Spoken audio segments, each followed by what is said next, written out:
Senhor presidente, queridos deputados, funcionários da casa, imprensa, venho mais uma vez a esta tribuna para tratar de um tema que ultrapassa divergências ideológicas e alcança o coração do Estado democrático de direito, o direito dos pais de participarem da formação moral, religiosa e educacional de seus filhos. A lei oriunda de um projeto de lei de nossa autoria, número 441/2023, nasceu com um objetivo simples, legítimo e constitucional: assegurar aos pais e responsáveis o direito de decidir se seus filhos participarão ou não de determinadas atividades pedagógicas relacionadas à temática de gênero. Não se trata de censura, não se trata de proibição, não se trata de perseguição, trata-se de liberdade. A Constituição Federal, em seu artigo 5º, protege a liberdade de consciência, de crença e de convicção filosófica. E também o artigo 229 estabelece que os pais têm o dever de assistir, criar e educar os filhos menores. O Código Civil também reforça essa prerrogativa através do poder familiar. E a própria Convenção Americana de Direitos Humanos, incorporada ao ordenamento jurídico brasileiro, assegura aos pais o direito de que seus filhos recebam educação moral e religiosa de acordo com as suas convicções. Portanto, a pergunta que devemos fazer é: quem possui a primazia na educação moral dos filhos? O Estado ou a família? Durante séculos, a civilização ocidental reconheceu que a família é a célula fundamental da sociedade. O Estado existe para servir a família e não para substituí-la. Eu repito, o Estado existe para servir a família e não para substituí-la. Foi assim que compreenderam os constituintes de 1988. Foi assim que compreenderam os tratados internacionais de direitos humanos. Foi assim que compreenderam as democracias que valorizam as liberdades individuais. A lei de nossa autoria jamais pretendeu impedir que determinados temas fossem discutidos nas escolas. Eu repito, a lei de nossa autoria jamais pretendeu impedir que determinados temas fossem discutidos nas escolas.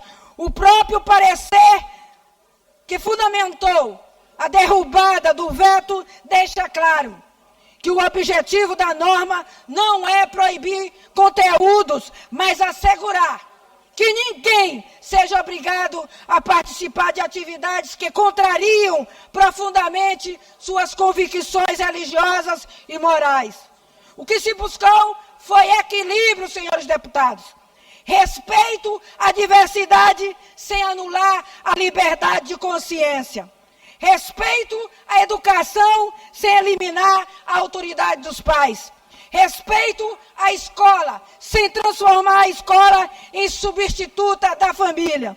Por isso, recebo com profunda preocupação a notícia de que o Supremo Tribunal Federal forma maioria para invalidar essa legislação.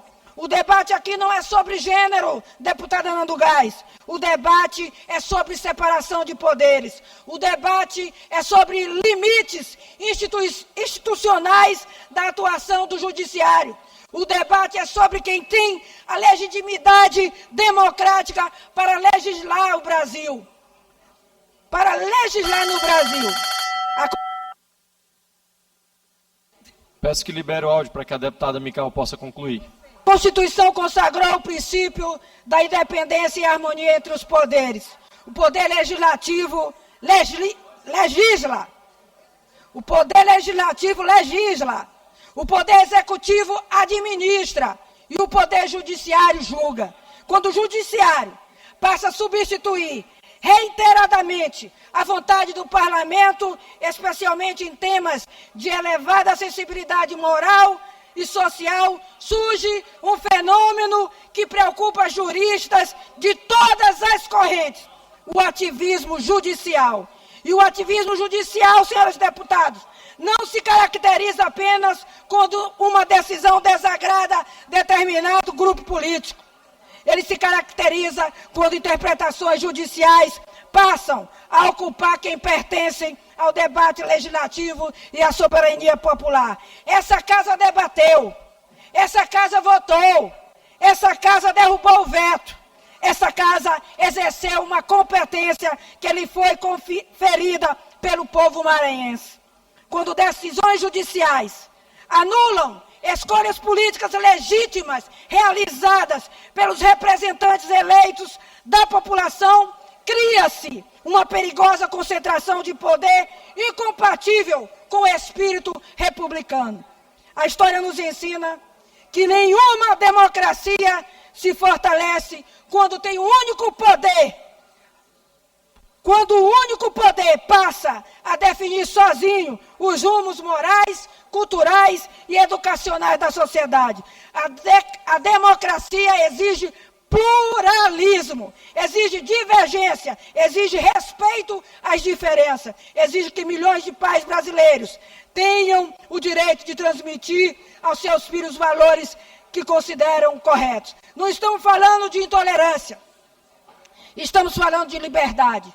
A mesma liberdade que protege quem pensa diferente, também deve proteger aqueles que possuem convicções religiosas e morais tradicionais. Por isso, reafirmo dessa tribuna, a lei oriunda do PL 441/2023 é constitucional, que protege direitos fundamentais e respeita a autonomia familiar e não altera diretrizes nacionais da educação. Ela apenas cria mecanismo para garantir que a liberdade religiosa e a liberdade de consciência e o poder familiar sejam efetivamente protegidos e respeitados. Seguiremos defendendo o direito das famílias maranhenses. Seguiremos defendendo a prerrogativa constitucional desta Casa Legislativa. E seguiremos defendendo um Brasil onde o Estado não substitua os pais, onde o Judiciário não substitua o Legislativo e onde a liberdade continue sendo um dos pilares da nossa República. Senhores deputados, peço que libere o áudio para a deputada Micael concluir o seu pronunciamento.